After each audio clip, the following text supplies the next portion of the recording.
Matt, are you really going to miss the birth of your child just to close a deal? Deal's worth more than you're ever going to be, Stacy, Matt replied, his voice cold and detached as he fixed his tie. I stared at him, a lump forming in my throat. How did we get to this point? At 36 weeks pregnant and on maternity leave, I had slowly become accustomed to Matt's increasing absence. His real estate career consumed him, leaving little room for our marriage. Before my pregnancy, I was a dedicated marketing executive. Now, my days were filled with preparing for our baby boy, while Matt's days were filled with contracts and property viewings. Angie, my best friend since college, had been an incredible support. Stacy, you need to stop worrying about Matt and focus on yourself and the baby, she often said, her voice firm but kind. Easy for you to say, I replied once, tears pooling in my eyes. You're not married to a ghost. Angie squeezed my hand. You deserve better. Remember that. My parents, Lydia and Fred, lived nearby and were another source of steadiness in this storm. Dad helped set up the nursery, while Mom fussed over me, making sure I ate well and rested. Stacy, darling, you need to take it easy, Mom reminded me as she set a plate of food in front of me. Stress isn't good for the baby. Thanks, Mom. I forced a smile, eyes darting to my phone, hoping irrationally for a message from Matt. But there was nothing. Days turned into nights, and Matt's empty promises became a grim routine. He'd drag himself home late, reeking of deals and desperation. Busy night? I asked one evening when he finally stumbled in. Don't start, Stacy. I closed a huge deal today, he snapped, barely glancing at me. The tension grew, but I clung to hope that the birth of our child would bring him back to us. One late afternoon, while resting on the couch, the door clicked open. Hey, Matt, I began, only for my words to trail off as Angie walked in. Matt's not here? I shook my head. Out with clients again. She sighed deeply. Come on, let's get you out for a walk. Clear your head. We strolled slowly down our tree-lined street, Angie chatting about her latest project at work. The normalcy of it was a balm, if only temporary. Back home, I shuffled through the nursery, adjusting tiny socks and folding baby clothes. The car arrived, signaling Matt's return. Matt, can we talk? I began quietly. Not now, Stacy, he murmured, eyes glued to his phone. I bit my lip, fighting the urge to scream. How long could this continue? I placed a hand on my belly, feeling a tiny kick. Soon, I reminded myself. As the days passed, one question haunted me. Could Matt be the father our son needed? Mom, what am I going to do? I found myself asking during another quiet dinner. One step at a time, Stacy, she replied gently.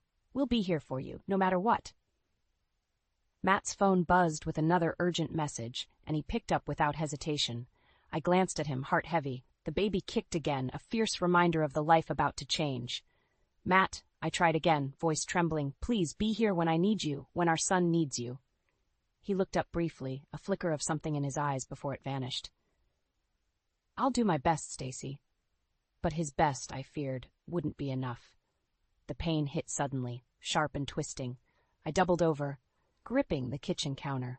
Mom, I cried out, struggling to catch my breath. My phone buzzed incessantly with texts from Matt.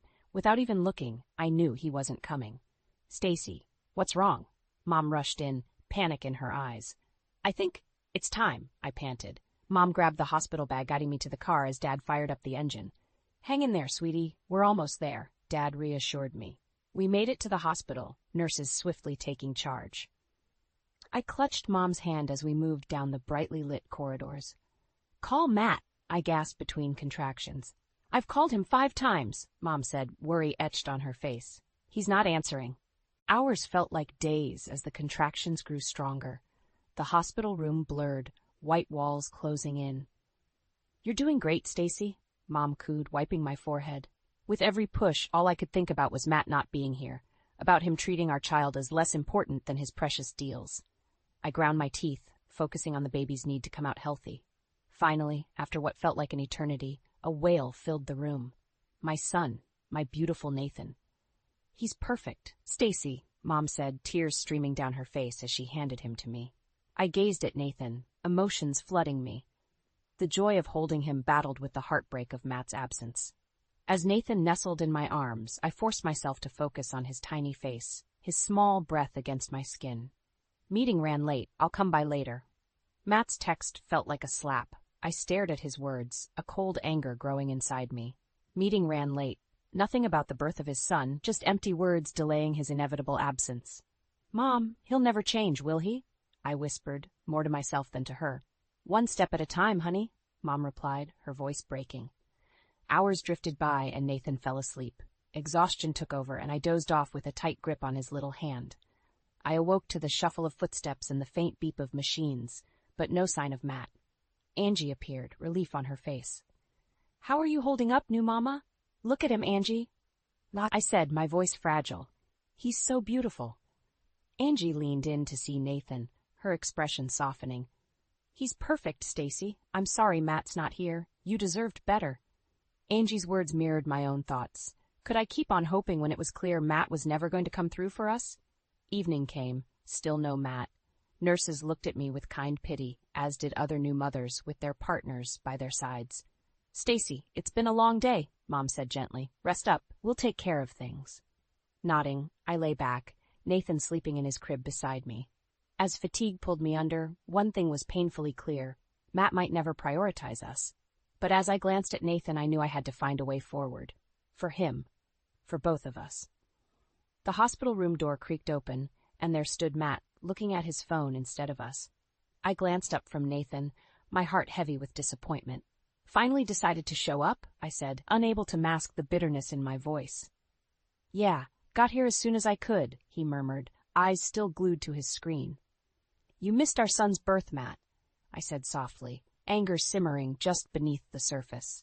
He looked up briefly, barely glancing at Nathan before his gaze shifted back to his phone.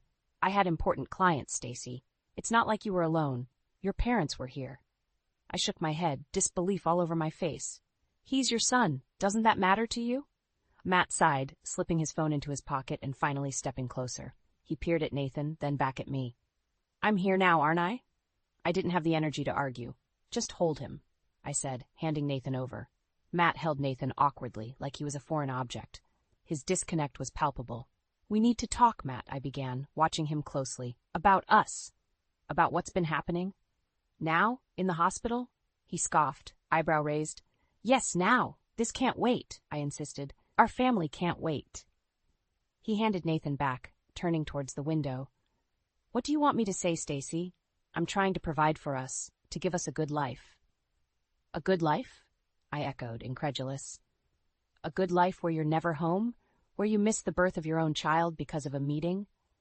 "You knew what you were marrying into," he snapped, finally locking eyes with me. "I told you my career was demanding." "But I didn't sign up for this neglect," I countered, keeping my voice steady. "You were different before. Where did that man go? People change, Stacy. This is who I am now. Deal with it." Tears burned at the edges of my eyes, but I refused to let them fall. "What about Nathan? What kind of father will you be to him?" "I'll provide for him. Isn't that what matters?" he said coldly. Mom re-entered the room, sensing the tension. "Everything okay here?" "Fine, Mom," I replied, forcing a smile. "Just talking." Matt pulled out his phone again, an unmistakable signal that the conversation was over for him. "I have to head back to the office. I'll check in later." And just like that, he was gone. A few days later, I was discharged. As we arrived home, Matt was nowhere to be found. Instead, my parents were there, ready to help with Nathan's adjustment. "Welcome home," they exclaimed, bringing a small moment of joy. They helped me inside, talking about the future, but my mind kept drifting back to Matt's coldness. Flashbacks of our happy days taunted me, shared breakfasts, silly arguments over movies, and plans for a future that now seemed impossible. As I settled Nathan into his crib, I whispered, "We'll be okay, little one. I promise." Then, in a burst of determination, I pulled out my laptop and started searching. For answers, for help, for a way forward. Matt's neglect and ambition had pushed me to the edge, but for Nathan's sake, I would fight. He deserved better than this. We both did. Dad offered a comforting hug. "We're here for you, Stacy, whatever you need." I nodded, with tears finally spilling over. "Thank you, Dad. I'm going to need all the help I can get." I settled Nathan into his crib and stepped into the living room, where Matt sat with his laptop, typing away. The tension was thick as I took a deep breath. "Matt, we need to talk about our finances," I said, trying to keep my voice steady. He glanced up briefly, a hint of annoyance on his face. "What about them?" "How much have you spent on the condo?" I asked, my palms sweaty. It's an investment, Stacy, he replied dismissively, eyes drifting back to his screen. It'll pay off. An investment with our savings? I pressed, voice rising despite my effort to stay calm. And loans? He looked up again, irritation clear. You don't understand how business works. I understand that you're risking our future for it, I stated, struggling to keep my composure.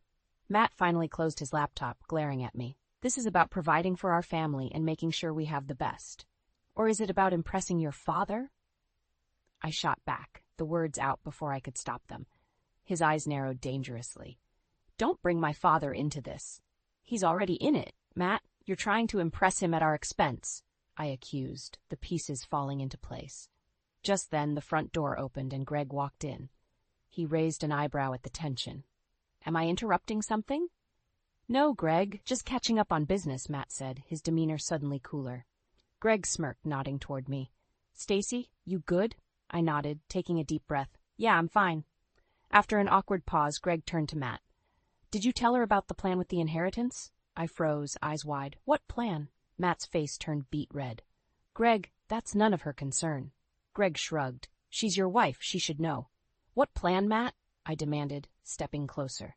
Matt's jaw tightened. It's nothing, just a way to secure our family's future.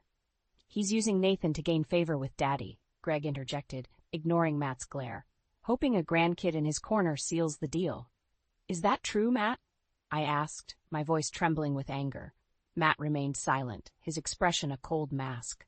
That silence said more than words ever could. I turned to Greg. Do you know how much debt Matt's gotten us into? Greg frowned. I didn't know the extent, but I figured it was bad. It's worse than you think, I murmured, feeling the weight of our situation. Good to know where your priorities are, Matt, Greg said disdainfully. I always knew you were a piece of work, but this, using your kid? Matt snapped. Mind your own business, Greg. Greg shrugged, just looking out for Stacy and Nathan here. Unlike some people. Exhausted and overwhelmed, I turned to Matt. We're done, Matt. I can't do this anymore. Stacy, don't be dramatic, he scoffed. We're just going through a rough patch. I shook my head, tears streaming down my face. This isn't a rough patch. It's our life, and you've ruined it. With that, I walked past Matt, past Greg, and into the room where Nathan slept peacefully, unaware of the storm outside. I knew one thing for certain. I had to protect him from this mess, from Matt's reckless ambition. The fight was just beginning, and I had to be ready. Greg's parting words echoed in my mind. If you need help, Stacy, you know where to find me. The door slammed behind me as I carried Nathan to the car, my heart racing. We're staying with my parents for a while, I said through gritted teeth, not even looking back at Matt. Stacy, don't do this. You're overreacting. Matt called after me. Ignoring him, I strapped Nathan into his car seat and started the engine. I drove in silence, anger and sorrow fighting for control. Upon reaching my parents' house, Mom and Dad were waiting on the porch, concern etched in their faces. What's happening? Dad asked as he took Nathan from my arms. Matt? He's ruining our lives with his schemes, I said, barely holding back tears. Inside, Mom offered me a hot tea while Dad rocked Nathan gently. Tell us everything, Mom urged. Between sips of tea, I recounted the details. The debt, the condo, Matt's twisted plan. Their expressions darkened with every word. He has the nerve to use Nathan as a pawn, Dad growled, his protective instincts kicking in. We'll sort this out. Later that evening, while Nathan napped, my phone buzzed. It was a message from Matt. We need to talk. Come home. I shook my head, knowing a meeting would only end in more frustration. Instead, I opened my laptop and began searching for legal advice. A fighting spirit gripped me. I couldn't let Matt ruin our lives. Days turned into a week. My parents helped with Nathan, providing a stable environment I sorely needed. Meanwhile, I met with several lawyers, finally retaining a fierce one who assured me I'd have a fighting chance. A knock on my parents' door startled me one evening. I opened it to find Matt standing there, an unfamiliar coldness in his eyes. Stacy, enough of this game. Come home, he demanded. This isn't a game, Matt. You've jeopardized our future, I replied, standing firm. You're making a big mistake, he sneered. Make this easy and come back. I crossed my arms, blocking the door. I won't let you drag Nathan and me down with you. Fine, he spat, tossing an envelope at me. Divorce papers. You're holding me back anyway. I stared at the envelope, shock rendering me speechless. Matt turned and walked away without another word. Mom came to stand beside me, her presence grounding me. What did he want? He's divorcing me, I whispered, the weight of the words crushing. Mom hugged me tight. We'll get through this, Stacy, together. Returning inside, I flipped through the papers. Anger welled up. Matt had not only left me, but he had also outlined visitation rights and property divisions that favored him outrageously. No way would I let him get away with this. Days later, I learned from mutual friends in whispered conversations that Matt had moved in with a wealthy client, Celeste. The betrayal added fuel to my fire. Mom, Dad, I'm fighting back. I'm not letting Matt walk over me, I declared one morning. Good for you, Dad said, pride in his voice. Angie also stepped up, offering support. You've got this, Stacy. Nathan deserves better, and so do you. Preparations began in earnest. My lawyer gathered evidence of Matt's neglect and financial recklessness. Greg's surprising support came as an unexpected boon. He hated Matt's tactics as much as I did. One evening, Greg said, Stacy, if you need anything, count on me. Matt's dug his own grave, and I'll help you cover him up. Nathan cooed in his crib while I fed him, my resolve strengthening. We're going to be okay, Nathan. I'll make sure of it. Despite Matt's attempts to drag us down, I felt a growing sense of purpose. The courtroom confrontation was coming, and I knew I had to be ready. For Nathan. For our future. For justice. Courtrooms always felt cold, no matter the season. Sitting beside my lawyer, Mrs. Hayes, the tension in the air thickened. Matt sat across from us with his attorney, looking smug as ever. Your Honor, Mrs. Hayes began, her voice strong and clear, we present evidence of Mr. Miller's financial recklessness and neglectful behavior towards his family. My heart pounded as she laid out documents showing Matt's misuse of our savings and the loans he'd taken without my knowledge. Pictures of unfinished nursery projects and messages ignored while I was in labor flashed on the screen.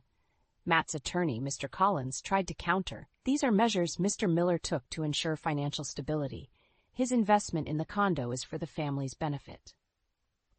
Mrs. Hayes didn't miss a beat. That so-called investment jeopardizes their future. More importantly, Mr. Miller's neglect cannot be justified. She turned towards me, offering a reassuring nod. Stacy, could you explain how Mr. Miller's actions have impacted your life and the life of your son? I stood, my legs slightly trembling but my voice steady. Matt has been absent, physically and emotionally. He missed our son's birth because he was at a meeting. He took our savings and put us in debt for a condo to impress clients and gain his father's approval. And now he's living with another woman, showing zero regard for our family. Matt fidgeted, clearly uncomfortable with the spotlight on his failures. A few days later, while preparing for another round in court, a knock on my door revealed Greg.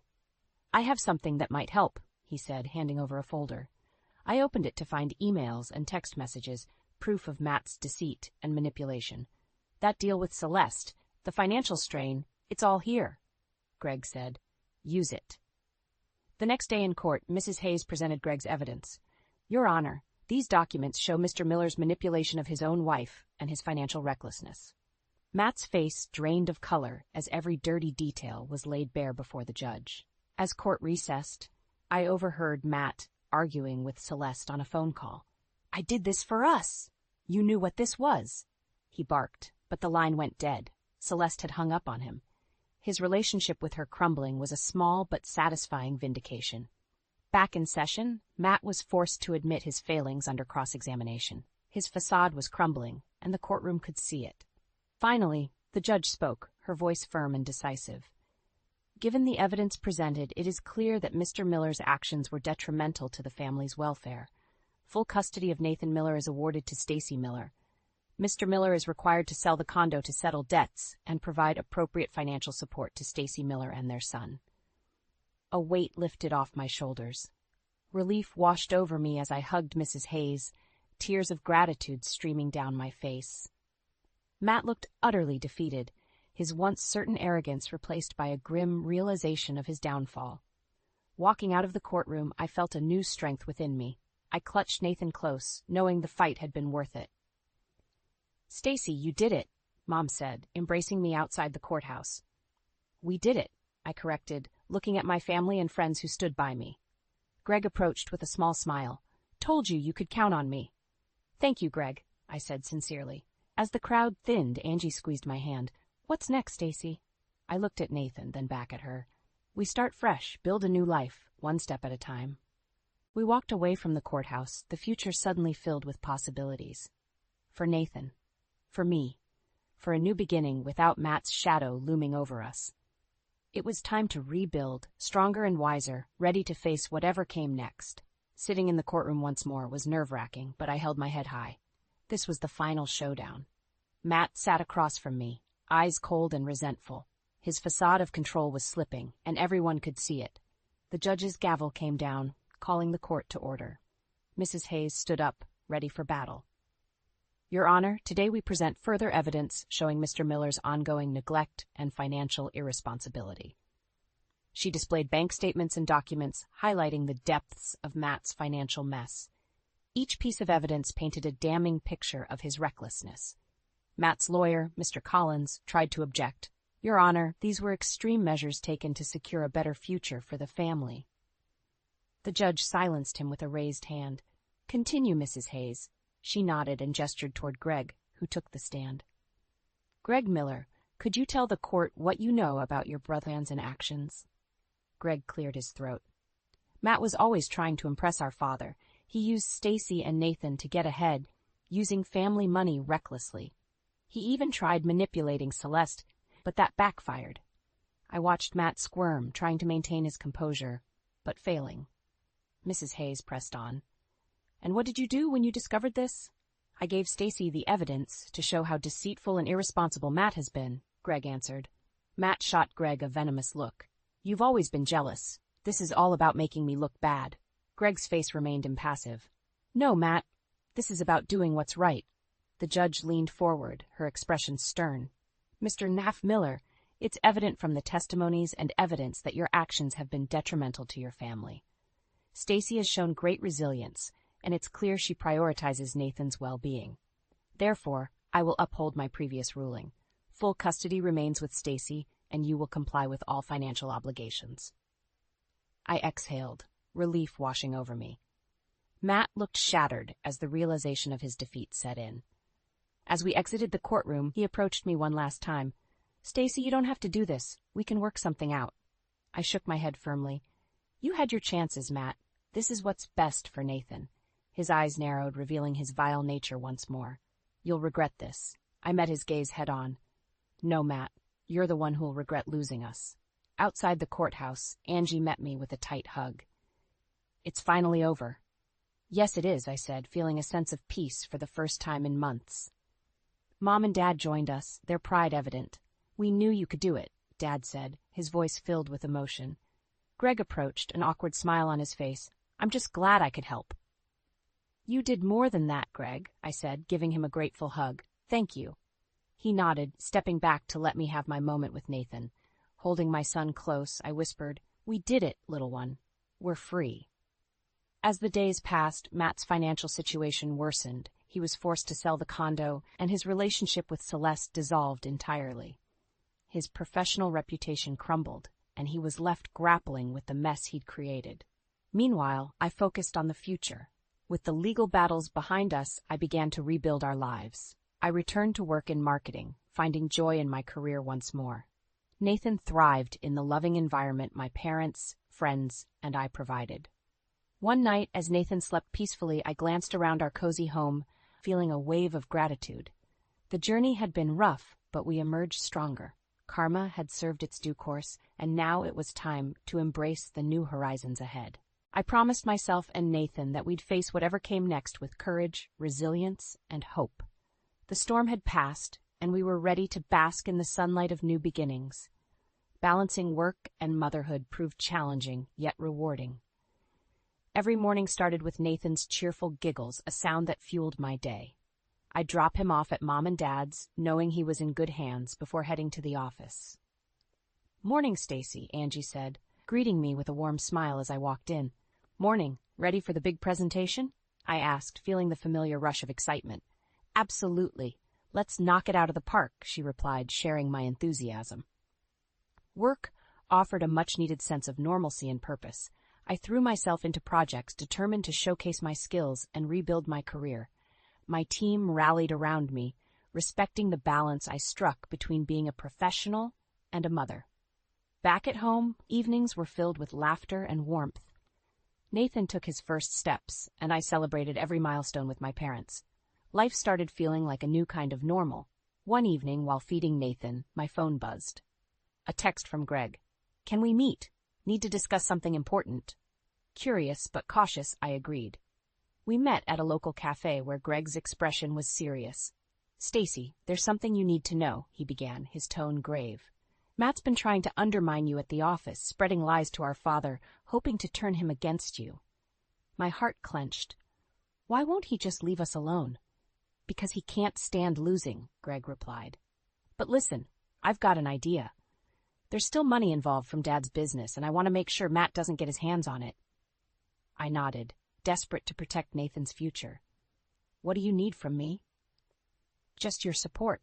Together, we can redirect Dad's investments to benefit Nathan. It's what he would have wanted," Greg explained. It was risky, but I trusted Greg. "All right, let's do this." Over the next few weeks, Greg and I worked tirelessly to secure the investments. We presented our case to his father, backed by evidence of Matt's manipulations.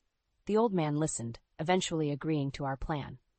Matt's downfall continued. His schemes backfired, and he was left to grapple with the repercussions.